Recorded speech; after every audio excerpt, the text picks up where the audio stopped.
नमस्कार प्यारे दर्शकों, मैं आपका ज्योतिष मित्र आदित्य द्विवेदी स्वागत करता हूं आपके अपने YouTube चैनल नक्षत्र तक में। अगर आप अपनी कुंडली का परामर्श चाहते हैं, अपने प्रश्नों के उत्तर चाहते हैं, समस्याओं का समाधान चाहते हैं, खराब ग्रह दशाओं के उपाय जानना चाहते हैं, कुंडली मिलान करवाना चाहते हैं या किसी शुभ मुहूर्त के बारे में जानकारी लेना चाहते हैं तो आप हमारे नंबर पर हमें कॉल कर सकते हैं या व्हाट्सएप मैसेज कर सकते हैं।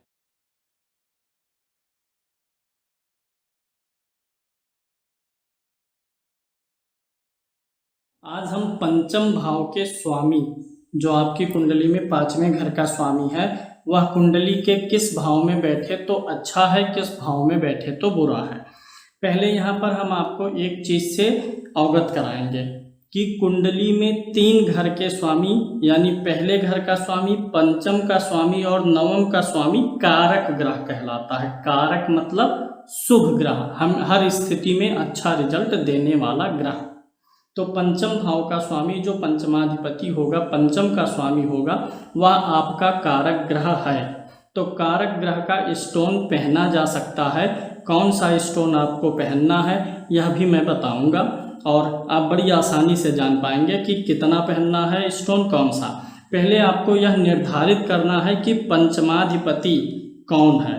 तो हर एक कुंडली में आप अपनी कुंडली सामने रखिए और देखिए पंचम भाव में 1 से 12 के बीच में कोई ना कोई गिनती लिखी होगी। 1 से 12 के बीच में कौन सी गिनती लिखी है नोट कर लीजिए। अब अगर मैं यहाँ पे मान लेता हूँ यह वृश्चिक लगन की कुंडली है, 8, 9, 10, 11, 12, तो यहाँ पर कौन सी गिनती पड़ेगी पंचम में? 12। आप अपनी कुंडली में देखिए 1 से 12 के बीच में कौन सी गिनती पड़ी हुई है। जैसे यहाँ 12 है तो यहाँ देखिए 12 यहाँ लिखा हुआ है। 12 का स्वामी कौन है? गुरु है। ऐसे यहाँ पे टैली कराइए, जो गिनती यहाँ है यहाँ से देखिए उसका स्वामी कौन है। तो इस कुंडली में पंचमाधिपति कौन हो गया? गुरु हो गया। ऐसे आपकी कुंडली में कोई ग्रह होगा। अब कौन सा स्टोन आप पहन सकते हैं यह भी निर्धारित कर लीजिए। जैसे यहाँ पे पंचमाधिपति कौन हुआ है? गुरु, यानी इनके लिए स्टोन कौन बनेगा? पुखराज। ठीक है। ऐसे अगर किसी की यहाँ 5 नंबर की गिनती लिखी हुई है तो कौन बनेगा? सूर्य पंचमाधिपति। तब कौन सा स्टोन बनेगा? माणिक्य।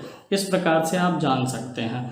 अगर वह पंचमाधिपति, जैसे यहाँ पर कौन आया? बृहस्पति।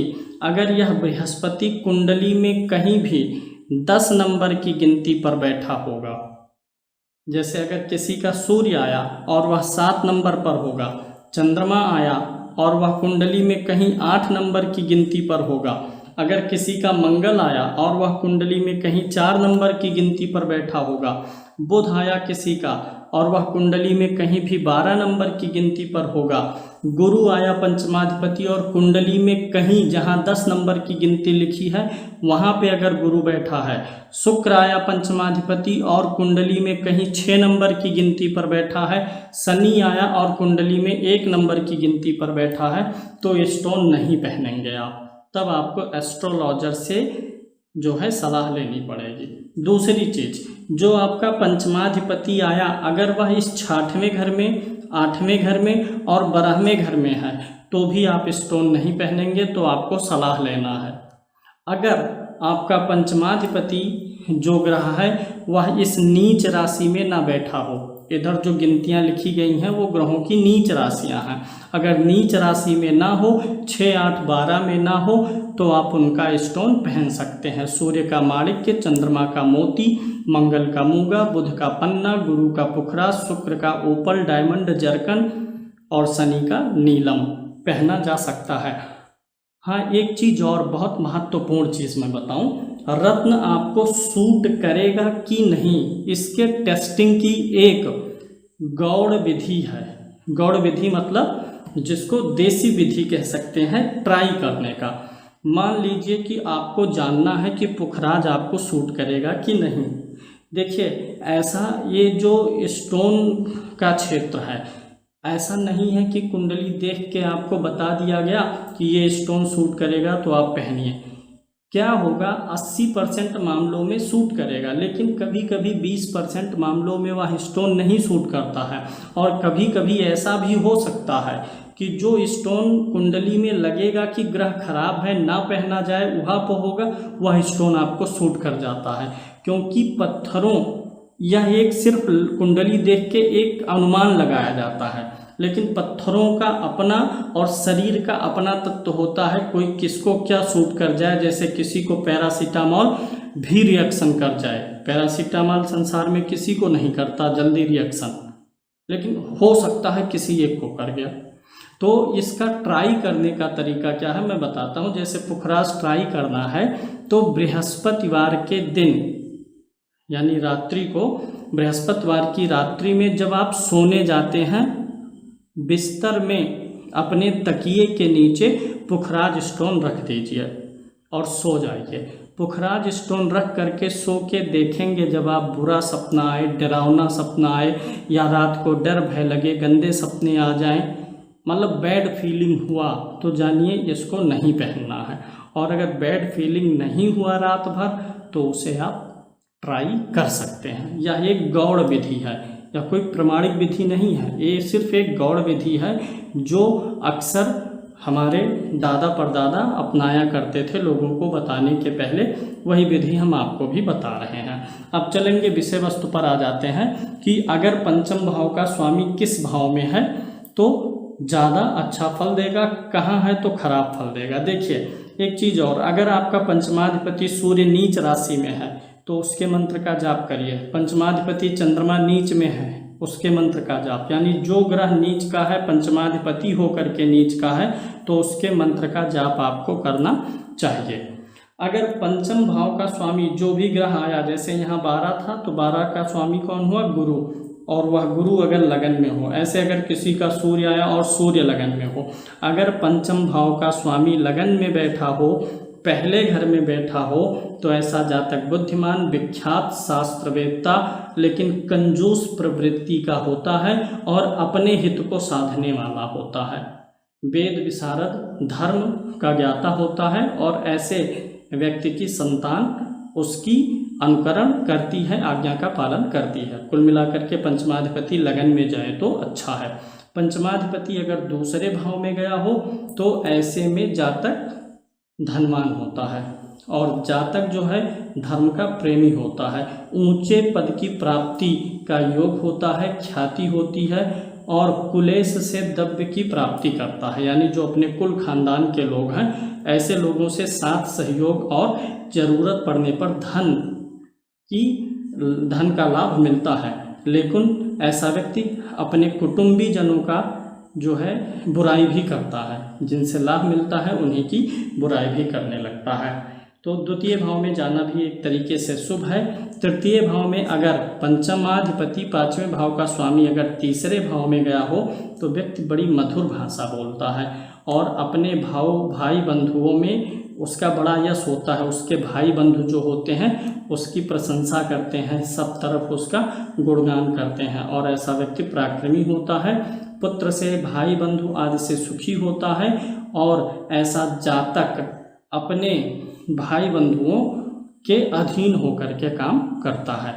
अगर पंचम भाव का स्वामी चतुर्थ भाव में गया हुआ हो तो जातक सुंदर बुद्धि वाला होता है, और जहाँ कहीं भी रहता है, जिस किसी विभाग में या काम को करता है वहाँ पे ऊंचा पद पाता है, दक्ष होता है, माता पिता की सेवा करने में निपुण होता है, माता का भक्त होगा, गुरु का भक्त होगा, और अगर कोई विद्वान व्यक्ति है तो उसे ऐसा व्यक्ति धन देने में नहीं चूकता है, उसकी सेवा करता है। ऐसा व्यक्ति लक्ष्मीवान होता है और अच्छी बुद्धि से युक्त होता है। अगर पंचम भाव का स्वामी पंचम भाव में ही बैठा हो, अगर किसी भी भाव का स्वामी उसी भाव में बैठा हुआ है तो हमेशा अच्छा ही रिजल्ट देता है। अगर पंचम भाव का स्वामी पंचम में है तो ऐसे जातक की योग्य संतान होंगी, बुद्धि अच्छी होगी, भक्ति परायण होगा, ईश्वर में मन लगेगा, मुक्ति के प्रति सचेत रहने वाला होता है, संतान काफ़ी अच्छी होती है।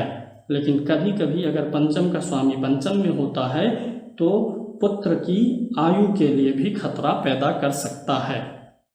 पंचम का स्वामी अगर खष्टम भाव में बैठा हुआ है तो ऐसे में जातक शत्रुओं से युक्त होता है, जातक के शत्रु होते हैं, जातक अपने बुद्धि से दुष्ट बुद्धि से कह सकते हैं शत्रुओं को बना लेता है। रुग्ण होता है, रुग्ण मतलब हमेशा जैसे लगे कि कुछ नाराज सा है भाषा बोली में, और हमेशा लोगों को शत्रु भाव की नज़र से देखता हो, मान सम्मान में भी कमी होती है, धन की भी हानि हो सकती है, शस्त्र का प्रिय होता है ऐसा व्यक्ति, और ऐसे व्यक्ति हमेशा शत्रुओं से घिरे रहते हैं। मतलब पंचम का स्वामी खष्टम में जाना अच्छा नहीं है, संतान होने में देरी या संतान को भी समस्या देती ही देती है। अगर पंचम भाव का स्वामी सप्तम भाव में गया हुआ हो तो ऐसे जातक की स्त्री बड़ी सुशील होती है, बुद्धिमान होती है, पुत्रवती होती है, सुंदर होती है, सौभाग्यवती, प्रियभाषी और गुरुजनों से और बड़ों जनों से अच्छा व्यवहार, अच्छा भाषा बोली रखने वाली होती है, कमर पतली होती है, और ऐसा जातक जो होता है कंजूस होता है। वह स्वयं ऐसा व्यक्ति कंजूस होता है। कंजूस मतलब ऐसा नहीं है कि ज़रूरत पड़ने पे धन नहीं खर्च करेगा, खर्च करेगा। अगर उसके पास करोड़ों की भी संपत्ति है तो अगर उसने किसी से 10,000 का काम करवाया है तो भी यह प्रयास करेगा कि 100-200 ही छूट जाए। मतलब ये से बुराई समझिए चाहे अच्छाई ही मैं मानता हूँ, क्योंकि हर ऐसा नहीं है पैसा होने का मतलब आप बचाने का प्रयत्न ना करें। अगर पंचम भाव का स्वामी अष्टम भाव में गया हुआ है तो संतान के लिए अच्छा नहीं होता है।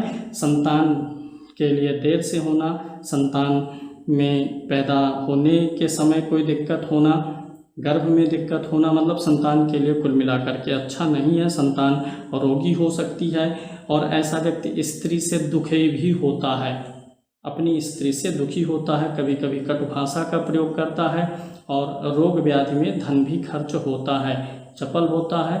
और ऐसे व्यक्ति के संतान और भाई में कोई विकलांगता के लक्षण भी आ सकते हैं, कभी चोट चपेट लग करके कोई अंग भंग भी हो सकता है। पंचमाधिपति अगर नवम भाव में हो, यानी पंचम से भी पंचम हो जाएगा, पंचमाधिपति अगर नवम में है तो बहुत ही सुंदर बात है। जातक बुद्धिमान होगा, विद्वान होगा, कवि होगा, गीतज्ञ होगा, गणमान्य व्यक्तियों में ऐसे व्यक्ति की प्रतिष्ठा होगी, और ऐसे व्यक्ति जो हैं संतान सुख से युक्त होते हैं, संतान बड़ी धार्मिक होती है। ऐसा व्यक्ति ग्रंथ की रचना भी कर सकता है, कुल दीपक होता है, और ऐसे व्यक्ति का पुत्र जो होता है वह परम भाग्यशाली होता है। यानी अगर पंचम का स्वामी नवम में है तो अच्छे संतान की प्राप्ति होगी। पंचम का स्वामी अगर दसम भाव में गया हुआ है, त्रिकोण का स्वामी केंद्र में गया, तो ऐसी स्थिति में बड़ा सुंदर योग होता है। सत्कर्म करने वाला होगा, व्यक्ति विख्यात होगा, माता और पिता के सुख से युक्त होगा, माता पिता की सेवा भी करेगा, और ऐसे व्यक्ति की संतान भी दादा दादी की सेवा अवश्य करते हैं। ये ऐसे व्यक्ति का संतान विशिष्ट गुणों से युक्त होता है, और राजसी काम में ऐसा व्यक्ति युक्त हो सकता है, सरकारी नौकरी हो सकता है, राजनीति और राजनीति से जुड़े हुए व्यक्तियों से लाभ ले सकता है, और ऐसा व्यक्ति कुल दीपक होता है, और नाना प्रकार के सुख ऐसे व्यक्ति को प्राप्त होते हैं। अगर पंचम भाव का स्वामी एकादश भाव में 11वें भाव में हो तो भी अच्छा है। जातक विद्वान होगा, धनवान होगा, और ऐसा व्यक्ति सुख साधन का भोग करेगा, और विभिन्न प्रकार की कलाओं का ज्ञाता होगा, और ढेर सारे मित्रों से युक्त होगा। पंचम भाव का स्वामी अगर 12वें भाव में गया हुआ है तो फिर थोड़ा सा संतान के लिए अच्छा नहीं होता है, देरी हो सकता है, विलम्ब हो सकता है, संतान जो है कुसंगति के मार्ग पर जा सकती है, संतान आज्ञाकारी ना हो, ऐसा हो सकता है। और कभी कभी विदेश का योग या जन्म स्थान से दूर जा कर के काम करने का भी योग बनता है। पंचम भाव का स्वामी 12वें में जाए तो व्यक्ति के खर्चे भी अधिक होते हैं, और अगर अन्य राजयोग नहीं है तो खर्चे अधिक और आमदनी कम रहती है। तो इस प्रकार से मैंने आपको बताया पंचम भाव का स्वामी कहा जाए तो क्या रिजल्ट है। पंचम भाव से संबंधित कुछ महत्वपूर्ण तथ्य भी मैंने आपको बताए हैं। अगर पंचम भाव का स्वामी नीच राशि में हो, इन राशियों में हो, तो अगर जैसे मान लीजिए किसी का पंचमाधिपति मंगल आया और वह नीच राशि में है, और अगर आपको संतान से संबंधित कष्ट है तो उस मंगल ग्रह का मंत्र जाप करवाना चाहिए। आज के लिए इतना ही। लाइक करिएगा, शेयर करिएगा और सब्सक्राइब करिएगा। जय श्री कृष्ण।